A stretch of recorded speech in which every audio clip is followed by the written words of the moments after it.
Right, we're at the bottom of the chalk cliffs here at Flamborough. We'll look at some of the rocks that have actually come down off the cliffs.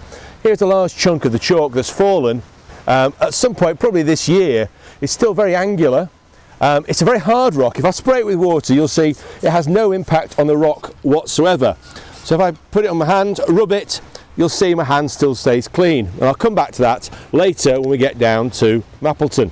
We've got here then this section of rock that's fallen down. I can see layers in the rock, layers of chalk. We can see the fossils actually within the stone, made of the dead sea creatures laid down millions of years ago. This rock here is very angular and hasn't yet been attacked by attrition. And if you do hit this with a large stone, what we'll soon find is that bits will break off and it'll fall apart easily. Imagine the waves picking up a stone like this and hurling it at the chalk cliffs. Over time, attrition attracts these rocks. Eventually, bits will be broken off and no longer will be angular, but they'll get smoother and rounded.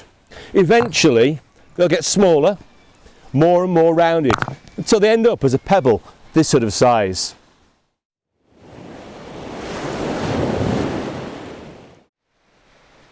Okay guys, so I'm standing in front of this chalk cliff here at Flamborough Head.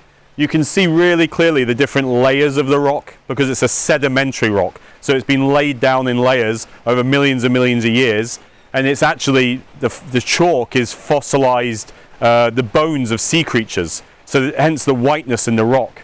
So this is sea creatures that have laid on the bottom of the sea millions and millions of years ago, and the compression has made it into a rock. Okay, you can also see here the cracks in the rock. So these cracks are going to be there, and hydraulic action is going to be forcing water into these cracks and breaking bits of the rocks off, which you can see around the bottom of here. And also, interestingly enough, you can find this long crack that runs all the way up behind me, that runs all the way up here, and this was actually created by an earthquake that hit this coast tens of thousands of years ago, and a huge earthquake hit and created that huge crack within the rocks.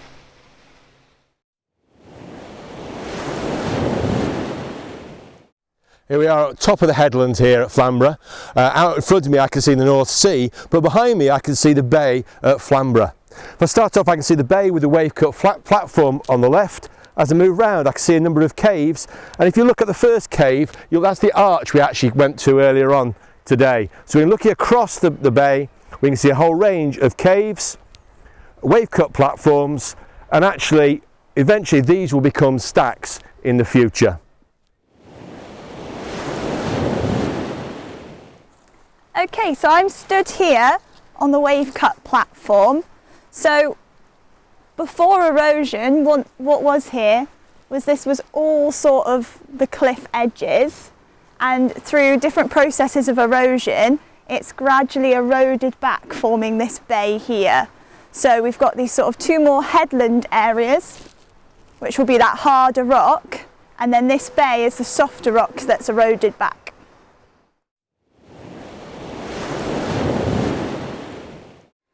Okay, so what we have here is a wave-cut notch. So this is created by the process of erosion, and in particular abrasion. Okay, a little bit of attrition, but mainly abrasion. So what's going to happen is when the waves are coming in, the waves are going to be picking up these rocks, and in winter there's going to be a lot of force in these waves, and it's going to be throwing these rocks into the bottom of this cliff, and over time it's going to create erosion. So it's wearing away on the bottom of this. It's going to continue to go further and further back until eventually this section here will drop off. Okay, so gravity will take over, and the weight of this section is going to drop down, and then the erosion will just continue behind.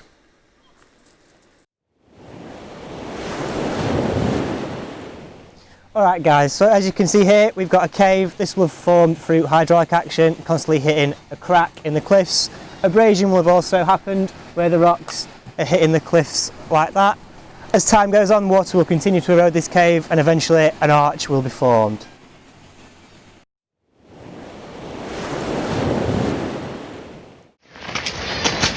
Okay guys, so what we have here is we have an arch. You can see very clearly this beautiful arch at Flamborough Head is being created by the forces of erosion.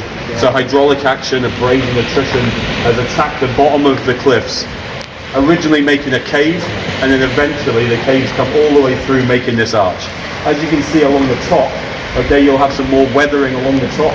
The seabirds are nesting up there. There'll be some biological weathering, physical weathering up at the top. And the arch is being created and will continue to until that will collapse. Gravity will take hold of it, it will collapse, and you'll be left with a stack here. Here we are at Flamborough in the bay. We can see behind us we've got a stack that's been eroded by the action of the sea. The arch has collapsed, and all that's left behind that stack is about 15 metres high. If you look just behind it, you'll see where a stack's collapsed and we're left behind with a stump only visible at low tide.